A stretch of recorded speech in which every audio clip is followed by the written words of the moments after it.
Bug out. You got to bug out. What if you had an hour, 2 hours, half an hour to get out wherever you are and get somewhere else? That's what we're going to talk about today. Welcome to Integrative Preparedness. I'm Steve Smith. You all are undoubtedly familiar with the Smokehouse Creek wildfire now going on in Texas, Texas Panhandle, just northeast of Amarillo, and apparently it's now spread into a little bit of Oklahoma up there. It's burned, it lit up on Monday night, I think, and they don't know why. Could be any number of things, and it could be, a purposeful act, and people need to keep that in mind. Environmental. I can't use the T word. But you know what it is. And we went through a rash of forest fires and wildfires several years ago that they determined, and they'd admitted in their own publications, were the result of purposeful lighting. And this could be the case here. It could not be. It could be just somebody's driving through a field and their catalytic converter lit up the whatever, and it's a going. But whatever the situation is, it doesn't matter if you're a person in the path of this fire. So far, it has burned over 500,000 acres, and they say that it's spreading at a rate of 150 football fields a minute.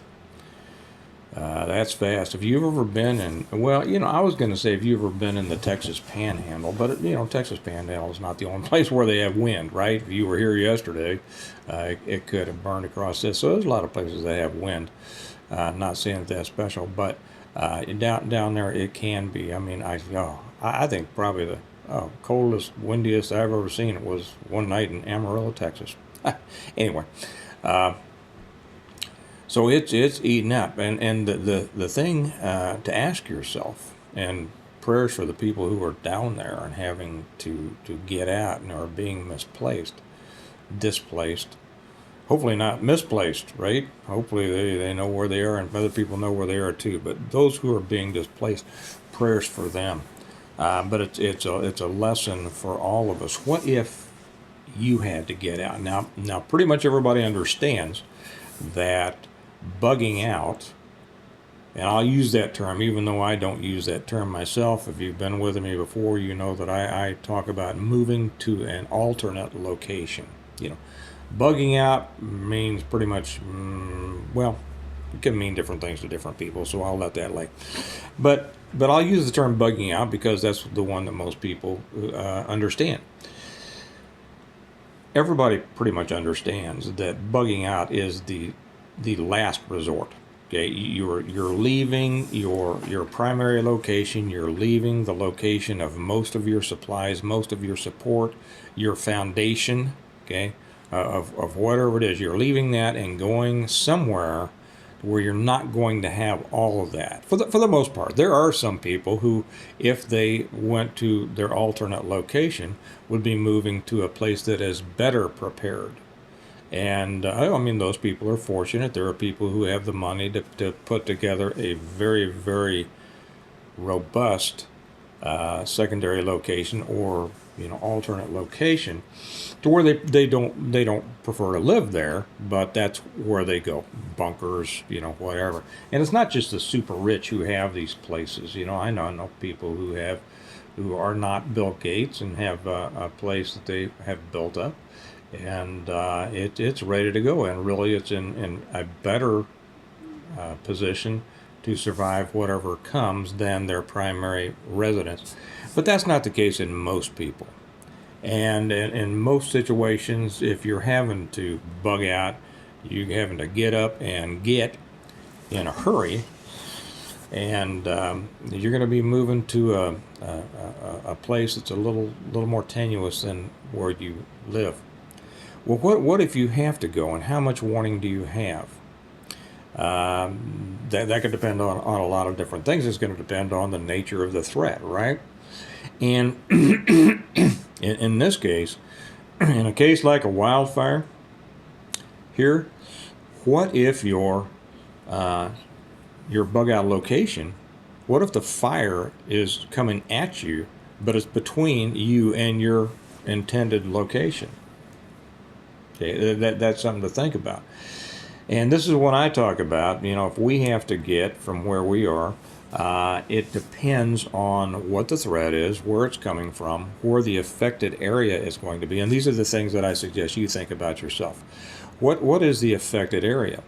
Is your planned alternative location, your bug location, is that also going to be affected or not?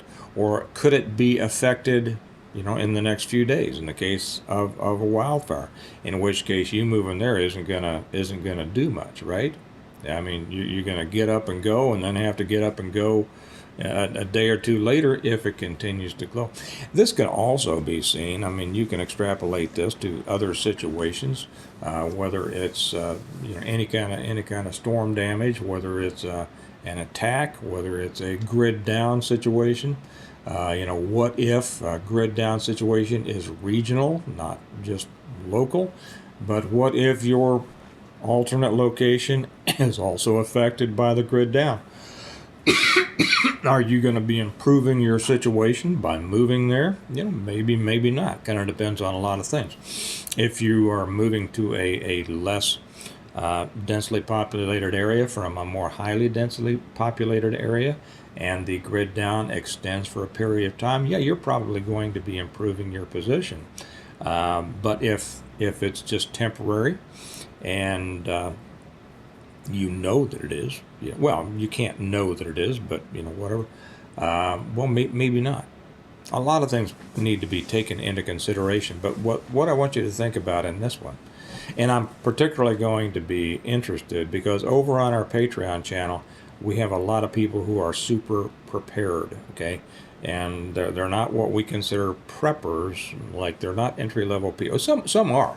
And we have a lot of the new people who have come over to Patreon. It's great to have you because I've said, and I offer the invitation to everyone, that's really where increased learning is. A lot of additional information is there. And so we have a lot of veteran preppers, if you want to use that term. And by that I don't mean people who have served in the military. I mean who have been doing it for a long time. And they're the people that I can call PMPs, preparedness-minded people.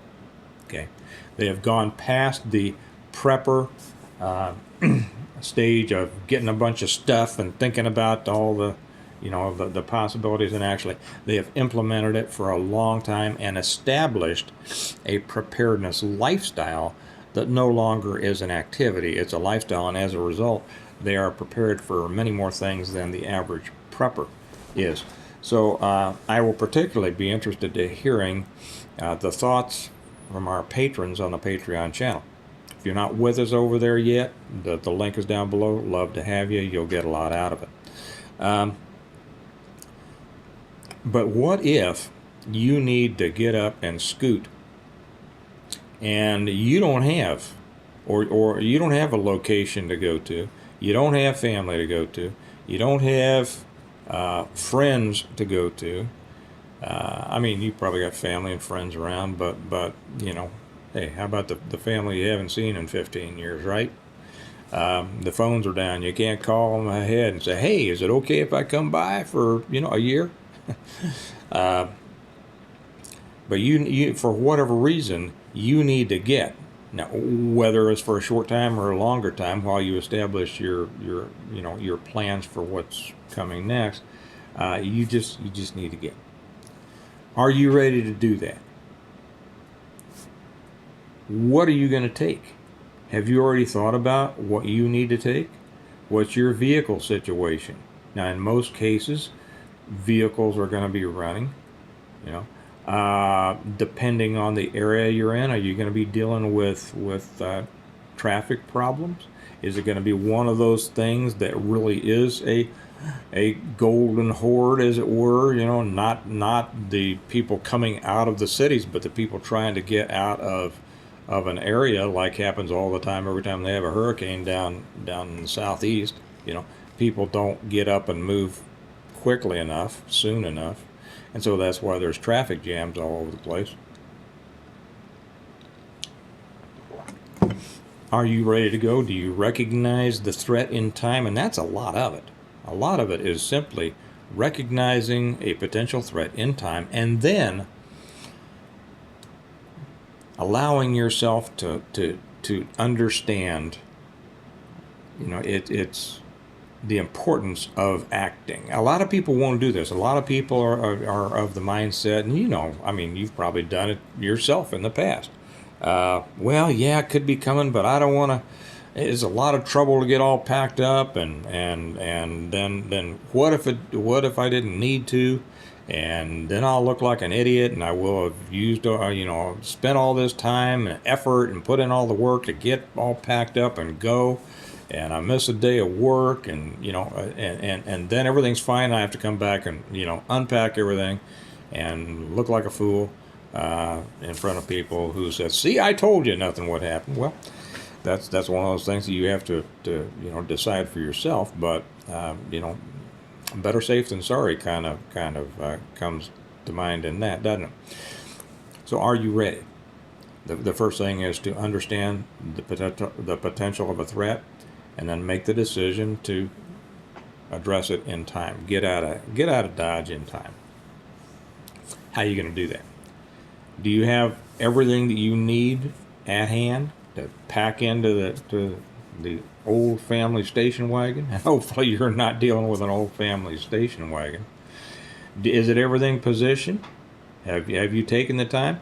A lot of people out there are, they have said, well, I'm at my location, right? This is where I'm going to make my stand and die or live or whatever. Well, I know a lot of people are in good situations, but what in the case of a fire? What if a fire's raging up the mountain at you? See, this is why everybody has to realize that there can always be a reason that you might have to bug out. No matter where you are, you could be at the most perfect location in your mind, and something could happen that makes you need to scoot. So, let's address that. Let's be in that reality or that potentiality. Is everything ready to go? Okay. Is everything in totes in your garage or in your shed or wherever like that, ready to load into the truck or the SUV? And here's also why, and I've made a video on this. I'm going to make another one because I don't think a lot of people understood my points on this. I made a comparison between pickups and SUVs and why I prefer SUVs over pickups. And we have 3 large SUVs and then cars, but if we're scooting, we're not taking the Mustang Cobra GT. Okay, we're not taking it. We're not taking a sedan. We're taking the 3 SUVs. Why? A couple of reasons. You can pack more stuff in them, and here's where it's not superior to a pickup in that. You can pack a lot of stuff in a pickup, but the thing is, the SUV is fully enclosed. Okay, it's a pickup with a roof, a permanent roof on top of it. And I'll get somebody after hearing all my reasons, and I'll lay it out, and they'll say, "I'll stick with my pickup." Okay, well, I do stick with your pickup. I don't care, But your comment didn't add to the conversation. So here, it was at a hint that I like comments that add to the conversation, not just whatever. But the reason that I like the SUVs, they have all the space. For instance, one of my vehicles that I love, I'll never get rid of, is a 2000 Ford Excursion. Okay, well, you know what a Ford Excursion is? It's a pickup with a roof on the back. It's an F-250 with a roof on the back. People will say, "Well, I like my truck because of the ground clearance." I have great ground clearance in the Excursion. We have great ground clearance on the Yukon and on our third one, Ford Expedition. Okay, so got big ones. Well, the thing is that you can pack a whole lot of stuff in those, but you can also live in them. Okay, and while if you're going down the road, and very seldom, let me back up for just a second here while we're talking about vehicles. Very seldom are you going to need the ground clearance. Okay, I look at all these now. I look at all these pickup trucks that are, I mean, they look like you could hunt rhinoceros with them, right? They're all heavy. I mean, they look mean. They look scary looking at them, right? And they cost a bundle and a half, and none of them have ever had to navigate anything, more treacherous than the supermarket parking lot. But you can get SUVs ground clearance too. Anyway. Another thing is while we're going down the road, and we take a lot of road trips, and there's a lot of times I'll say, hey, could you reach in the back and get me, whatever it is, and instead of having to pull over and get out, go back in the bed of the pickup, and people will say, well, I got to pick up with a hard shell on. Okay, well, you got to stop, you got to get out, you got to go back, you got to flip up the hard shell, you got to dig back in there and find what you want. Okay. SUV, everything's enclosed. That's why this isn't the SUV video, but that's why. And I'm going to do one on SUV versus pickups one of these days. Get back, and then when it comes time, you haven't reached your destination. A big rain comes. A big, we got caught in a dust storm up in Wyoming or Montana or someplace. Something happens. Whatever. You can pull off. Y'all can go to sleep in it. You can stretch out. It's a little rolling house on wheels. You can't do that in a pickup. Yeah, yes, I know you can sleep in a pickup. Everybody can sleep sitting up, right? I'd rather not sleeping up, or sleep sitting up. Okay. So are you ready to go? Do you have everything packed? What I would suggest, go through and think about this. Use this fire, Smokehouse Creek fire in Texas, to as a drill, to see if you're ready to go. And if you're not ready to go, well, this would be a good time to get ready to go. So everything in bins, ready to go, knowing what's in bins. Do you have everything that you need? You're going to be leaving most of the things that make you comfortable. But do you have the things that are going to allow you to live as comfortably as possible and as safely as possible? Okay, and what are those things? Food, water, shelter, defense, and people. Okay, pretty much. But you need air, Steve. Yes, I know you need air. I just put that in for that one person who's going to say it. You need air. On YouTube, we get that all the time. On Patreon, we never get stupid comments like that, but we do get them on YouTube. What are you going to do about air, Steve? Okay, God has provided most of the air that we need. Stay out of the fire. Stay out of the smoke. You're going to be all right. So think about that. Use this as a drill. What are you going to need? What are you going to take? Do you know where everything is? And I don't have to go down the whole list here. Do you have a lot of camping equipment? Okay. You're going to go somewhere you may not be able to get to. Like I say, you may not be able to get to your alternate location with nice shelter. You have camping equipment. You have the ability to prepare food. You have a lot of food. You should have a lot of food. Number one, it doesn't take a lot. Whenever we travel, we have a permanent food box in our vehicle, and there's enough in there for about a month for 5 of us. It doesn't take a lot. You can pack a lot, and you should have a lot of. I would suggest you have 6 months of food ready to stick into a vehicle, ready to go. Now, you're not going to be eating steaks and things like that, but you can do it. And then, things to proper clothing, shelter making materials, those items that help you to survive along the way, defensive tools, things like that, and plenty of fuel. Do you keep your fuel tanks topped off? So many people don't. That's we don't drive a lot on an average day, But if it gets underneath 3/4 of a tank, I consider it empty. So keep your tanks topped off. You never know when you're going to need to get out. And be ready. Be ready. Take some extra fuel if you can. It might be something you tie on the top. You don't want that riding around inside your. That's another reason you shouldn't have an SUV, Steve. I can carry gasoline in the back of my truck. No, you don't want it in the back end of your truck either. I mean, you may not breathe the fumes, but hey, if it lights up, your truck's going too. So put it on top. Nothing, can beat having a couple of 5-gallon containers of fuel on your, and most vehicles, I think I hear people talk, well, you can get a couple 100 miles on a tank of gas. Well, if that's all you can get on a tank of gas, you need a bigger vehicle with a bigger tank. Yeah. If you can't get 350, 400 miles on a tank of gas, and that should take you pretty much anywhere you need to go, you need to think about upgrading that. Now, I will say one last thing on this, and that is in today's world, cash and credit cards. Do you have cash on hand? Do you always keep cash on hand? Because you get outside the area, and if there are problems, there may be places, for whatever reason, that won't be able to process credit and debit cards. Okay, and they may take cash. Now the key word there is may. They may not.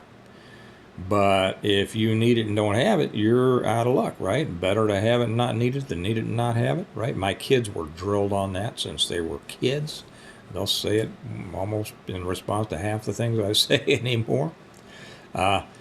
For debit and credit cards, there's still a group of people in the preparedness out there, small group, I think, but there are those that say, I won't have a credit card, I won't have it. Okay, well.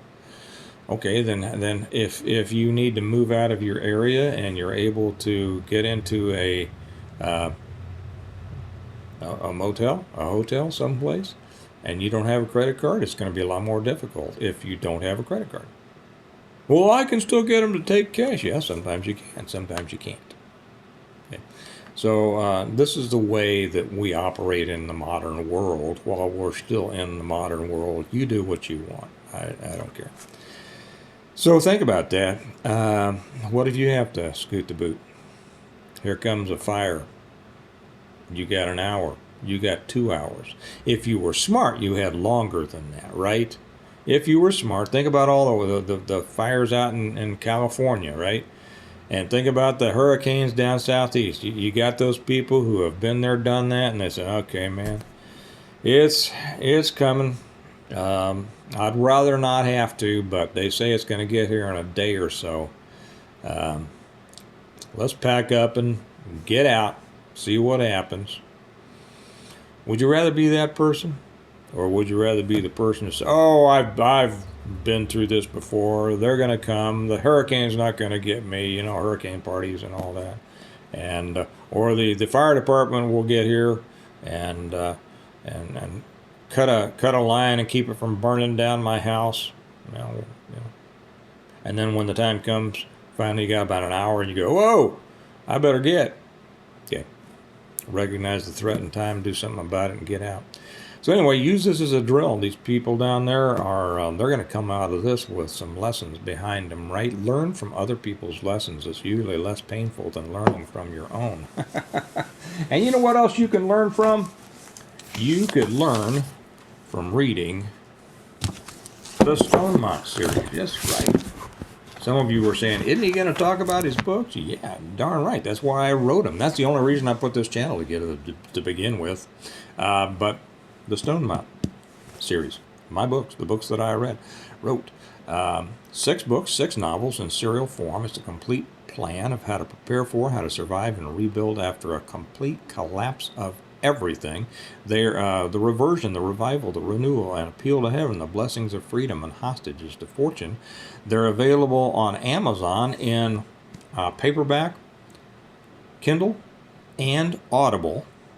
And they're also available on that other Audible thing, whatever it is. Or you can get them directly from me. And if you get them through Amazon, you get them pretty quick. And if you get them from me, you get them slower, but you get them signed by me, and I love to do that, by the way. I love my relationship with my readers, and I still got a few here. I'm going to sign a few and mail a few more out today. I'm almost caught up. I keep running out of books, and people keep ordering them, and thank you, and then I'm catching up, and I'm almost caught up. And then, then I know that a whole lot of more orders are going to come on, and I'll have to order more. I'll try to stay ahead of it this time. And by the way, so the links to those are down below, and on Amazon or our website stonemont.us. Also, through which you can get the mugs and T-shirts and things like that. Printing some T-shirts today and getting those out. And also on the link to the Patreon channels down there. And that's where you're going to find out the information for the first annual Integrative Preparedness /Stonemont gathering. Going to happen this year in June. So if you want that information, join us on Patreon. Or if you just want more information on preparing, join us on Patreon. You'll be glad you did. And we'd love to have you. So you all have a good day. We'll pray for the people down there in Texas and Oklahoma now it's getting there. And remember that we prepare well today in order to live well tomorrow. And your preparedness begins with planning. Okay. Y'all have a good day, and I'll talk to you later. Bye-bye.